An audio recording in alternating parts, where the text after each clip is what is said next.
नमस्कार, मैं हूं भूपेंद्र रावत और आज हमारे देशवासियों के लिए खुशी की बात है। हम खुशनसीब हैं भारत के नागरिक कि हमारे देश में जीएसटी परिषद की 44वीं बैठक में हमारे देश के वित्त मंत्री निर्मला सीतारमण जी की अध्यक्षता में ऐतिहासिक फैसला हुआ।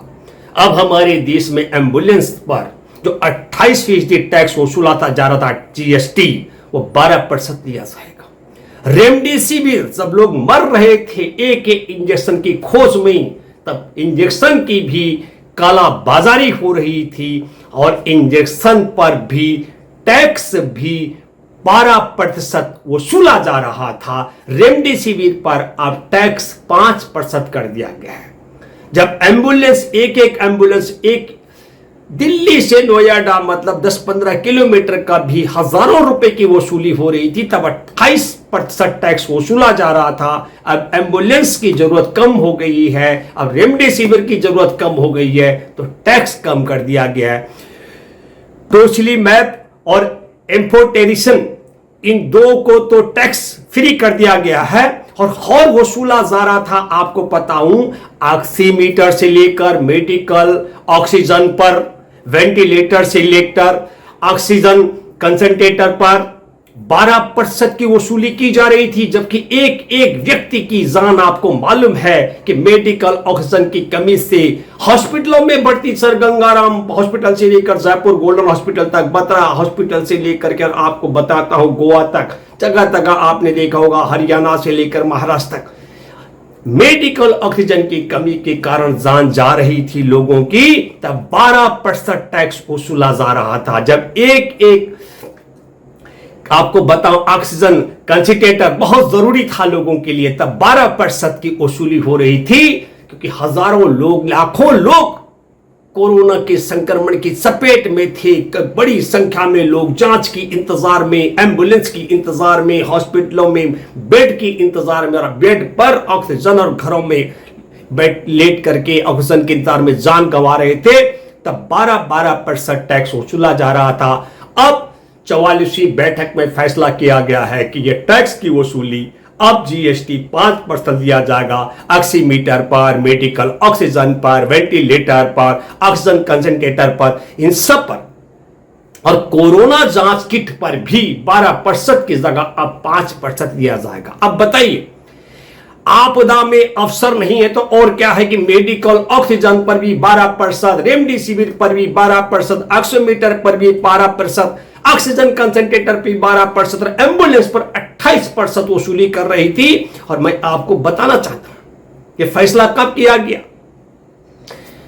42वीं बैठक 5 जून 2020 को हुई थी जीएसटी परिषद की, और जिस दिन जीएसटी परिषद की 5 जून 2020 को बैठक हुई थी, तब हमारे देश में कोरोना के मामले 66,23,000 उजागर हो चुके थे उस दिन, और 1,23,685 लोगों की उस दिन तक आपको बताता हूं मौत हो चुकी थी कोरोना से। और जब टैक्स कम करने की बात आई है, तो हमारे देश के अंदर 2,94,00,000 मामले सरकार के रिकॉर्ड में उजागर हो चुके हैं और 3,67,000 लोगों की जान जा चुकी है। मैं ये बात इसलिए कह रहा हूं, उस आंकड़े को आप समझिए कि 66 लाख से मामला 2,92,00,000 पहुंच चुका है। इस बीच में जो कोरोना की दूसरी लहर थी, उस लहर में एम्बुलेंस के टैक्स कम करने की जरूरत थी। रेमडेसिविर से लेकर के तमाम जो ऑक्सीमीटर से लेकर के मेडिकल ऑक्सीजन तक और ऑक्सीजन कंसंट्रेटर से लेकर के वेंटिलेटर तक सबको टैक्स फ्री करने का बात था, तब 12% से लेकर 28% तक टैक्स वसूला जा रहा था। और अब जब हमारे देश में कोरोना की दूसरी लहर एक तरीके से खत्म होने की तरफ जा रही है, दिल्ली का आप देखें कि दिल्ली का 34-35% आंकड़ा पहुंच चुका था, जांच रिपोर्ट में हुआ, अब मुश्किल से बहुत कम आ गया है। ये मैं इसलिए कह रहा हूं कि इसको पूरा समझने की जरूरत है। जहां 4-4, 5-5 लाख रोज नए मामले आने लग गए थे, वहां 1 लाख से भी कम मामले भी सरकार के रिकॉर्ड में आ रहे हैं, तब टैक्स कम किया जा रहा है। लेकिन इसकी भरपाई कहां की जा रही है? प्यारे प्यारे देशवासियों, मैं आपको बताना चाहता हूं जिस तरीके से मैंने कहा कि हमारे देश में जीएसटी परिषद की 42वीं बैठक 5 अक्टूबर 2020 को हुई थी, तो 5 अक्टूबर 2020 को हमें यह नहीं भूलना चाहिए कि उसके बाद इन सब चीजों की, एम्बुलेंस की ज्यादा जरूरत थी, ऑक्सीमीटर की ज्यादा जरूरत थी, एम्बुलेंस की ज्यादा जरूरत थी, रेमडेसिविर की ज्यादा जरूरत थी, तो ज्यादा टैक्स वसूला गया। और इस बीच में अब लॉकडाउन खत्म हो गया है, तो पेट्रोल और डीजल की ज्यादा खपत होगी, यह गारंटी की बात है। तो पेट्रोल और डीजल का भी हम जरा आकलन करते हैं कि ठीक 5 अक्टूबर 2020 को राजधानी दिल्ली में पेट्रोल 81 रुपए 6 पैसा प्रति लीटर के हिसाब से बिक रहा था और डीजल 70 रुपए 46 पैसे प्रति लीटर की दर से बेचा जा रहा था। मुंबई का आप आंकड़ा देखिए, 87 रुपए 74 पैसे प्रति लीटर तब पेट्रोल बेचा जा रहा था और 76 रुपए 86 पैसे की दर पर डीजल बेचा जा रहा था, जिस दिन जीएसटी परिषद की 42वीं बैठक हुई। और 42वीं बैठक कोरोना काल के बीच में हुई, तब टैक्स कम करने की बात बिल्कुल नहीं आई।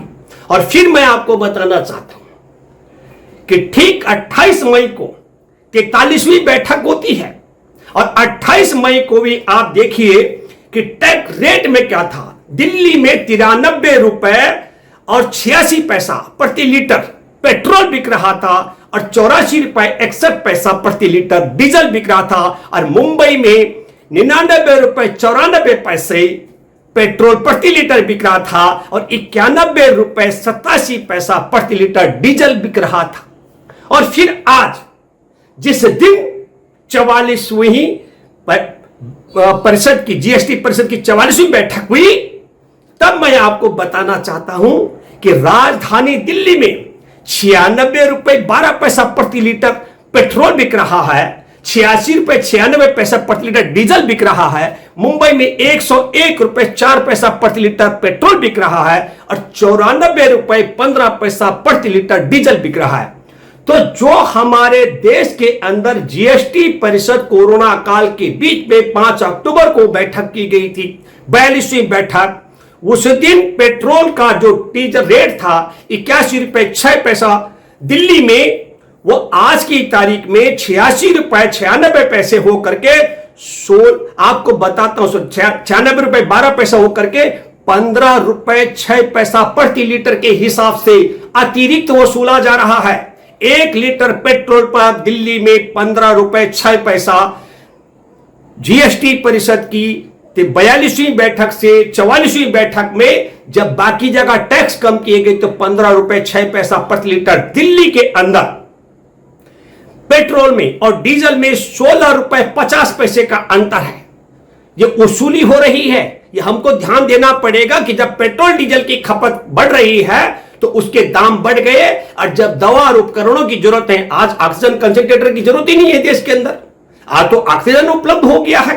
और ठीक मुंबई के अंदर भी 101 रुपए 4 पैसे में जो बेचा जा रहा है, 13 रुपए 30 पैसा प्रति लीटर के हिसाब से पेट्रोल में अंतर है, और 94 रुपए 15 पैसा प्रति लीटर जो डीजल बेचा जा रहा है, इसमें 17 रुपए 29 पैसा प्रति लीटर का अंतर है।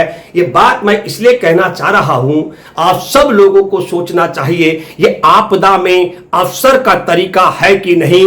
जब दवा जरूरत थी, एम्बुलेंसों की जरूरत थी, मेडिकल उपकरणों की जरूरत थी, तो 12% से लेकर के 28% तक की टैक्स जीएसटी वसूल की जा रही थी। और जब अब पता लग गया कि अब ऑक्सीजन कंसंट्रेटर की जरूरत नहीं है, ऑक्सीमीटर की भी कम जरूरत पड़ेगी, ऑक्सीजन मेडिकल ऑक्सीजन की भी अब जरूरत कम पड़ रही है, वेंटिलेटर की जरूरत भी कम पड़ रही है। अब वेंटिलेटर वैसे भी जो पीएम केयर से आए वो सब जानते हैं कि 86% ज्यादा वेंटिलेटर तो गलत है, खराब है, उनसे लोगों की जान गई है।